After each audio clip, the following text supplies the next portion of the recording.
Okay, YouTube, welcome to the finale of Let's Play Super Mario Brothers. So, basically what I did was die so that way I don't have to beat the whole world with one life. Now obviously, the ante is upped on World 8 in particular just because not only are there no halfway points in World 8, but, you know, if you get game over, you're doing the whole world over. I may have expressed this several times, but the main thing is I think the game is trying to encourage finesse and flawlessness, or maybe skill, you know. Nintendo calls themselves power players. You know, that was a term of the 80s and at least early 90s, maybe up to like 95 or so. But super player, power player, these type dudes, to be that is to be Mario. And we're gonna finish up this game and have ourselves a fun little jaunt. And obviously, you know, the tricks are pulled out. You know, that's the thing, is you pay attention, there's a lot more places you can fall into a pit and die, and that's a good place to get an extra life, but, you know, there's always a wall, so it'll come back and try to hit you back. So alright. That's a little bit of a tricky jump, but other than that, but guess what? You're gonna be seeing this world again.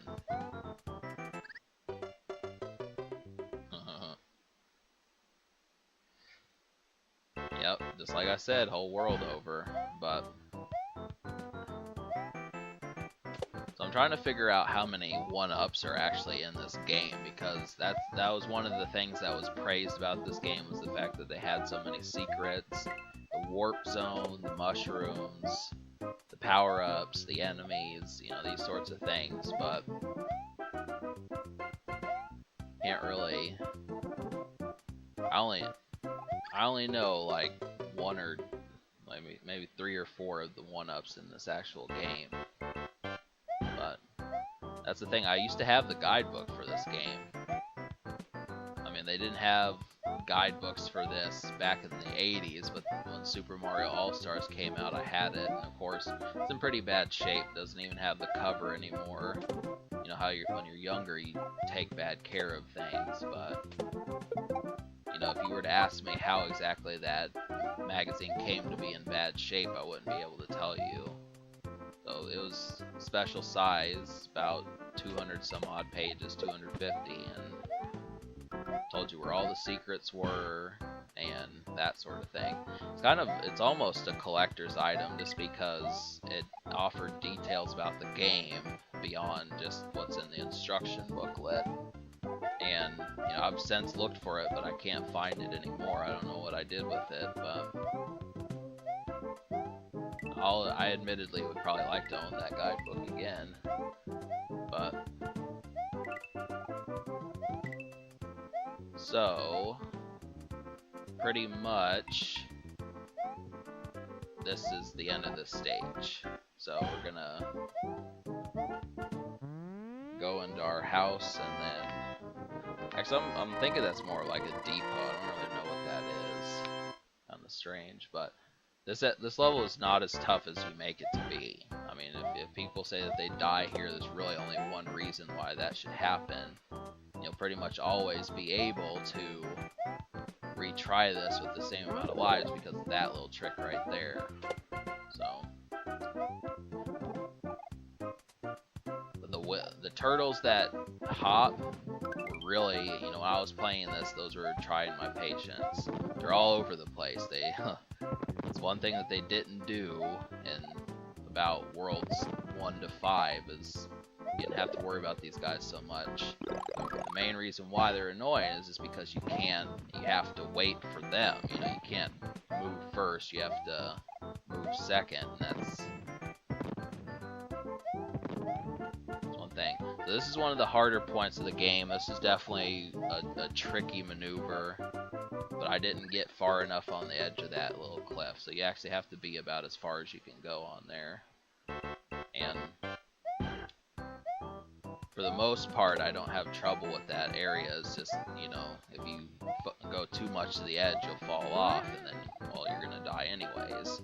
So, what the game is trying to get you to do is run across the little pits, because you can run across one space if you dash, and so that allows you to do that, but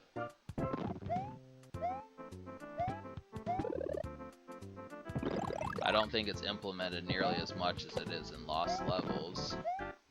That game, I am going to do that game. I'm going to get as far as I can. I don't really want it to be an incomplete LP, but if I can't beat it, you know, I'm not going to rage over it. So look at how far I am. Yeah. But, yeah, I'm not going to rage over it.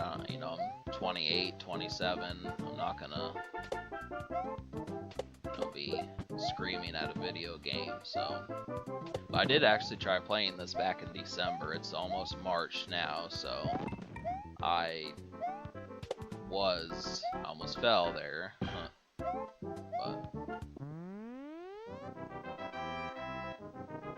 forgot what I was gonna say. Yeah, I was playing Lost Levels in December, so I've actually been messing with Mario a lot more. And now this stage is probably the second hardest in the game. Second hardest in the game, mainly because of the hammer enemies. You're going to encounter them multiple times. And you gotta know a couple tricks to get past them. But luckily there's a power-up. But neat little addition is the castle in the background. Let you know that that's how large King Koopa's castle is.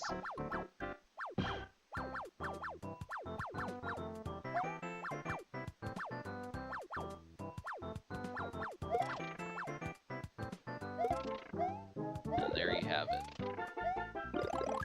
So now this is a cakewalk, and you'll see that. I mean, obviously, what you want to do is you want to keep this. Obviously, it makes short work of just about everything in the game, including King Koopa, so that's really... it's really a marvelous feat. But it just makes me wonder. I mean, that's the whole thing is, you know, so many people can admit to having played this game, has sold more than 40 million copies. This makes me wonder what the second video game that people went to beyond this. If this was really a phenomenon back in the late 80s, I mean, it's this question that I ask is, what was the second game that everyone went to? I thought it would be Contra, but the problem with Contra is that game is just too damn hard. I mean, video games very much emphasized skill back then, but I just don't know what it is. You know, how many people actually beat this game? It wasn't a save function, you had to do it in one sitting in the 80s. So, I mean, for a long while, I mean, I owned this game for, you know, 20 years, but I just didn't play it just because I knew I couldn't beat the tougher stages. But in reality, this game is just an exercise more than anything else. It's not really so much a challenge as much as it is just a test of wit or a test of mental challenge. But most Mario games are probably like that. I'd definitely say that the Super Mario World, the first one for the Super Nintendo, that one is, you know, that one's a cakewalk. I'd assume that most gamers should have no problem with that. But this one, you know, the Nintendo ones are a little bit more savvy. So, and just like that, we beat the hammer enemy, who's the penultimate enemy before we beat the game. So this is tricky. You know, this is the final battle, and it actually is. I didn't think the fireballs could take. I didn't think the fireballs could block your fireballs. That's it. What a battle, right? So we get our princess. She's kept in a cage like a hamster.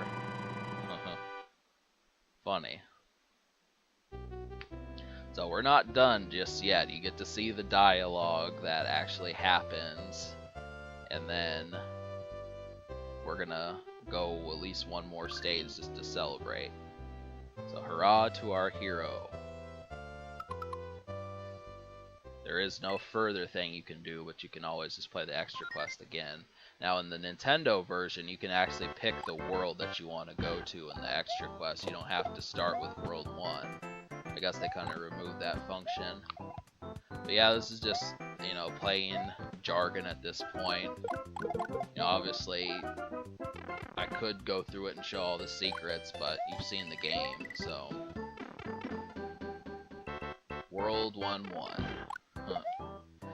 I don't even. I think almost every gamer should be able to beat this stage, or pretty much. I think essentially, you know. But alright, subscribe for more fun. That is the completion.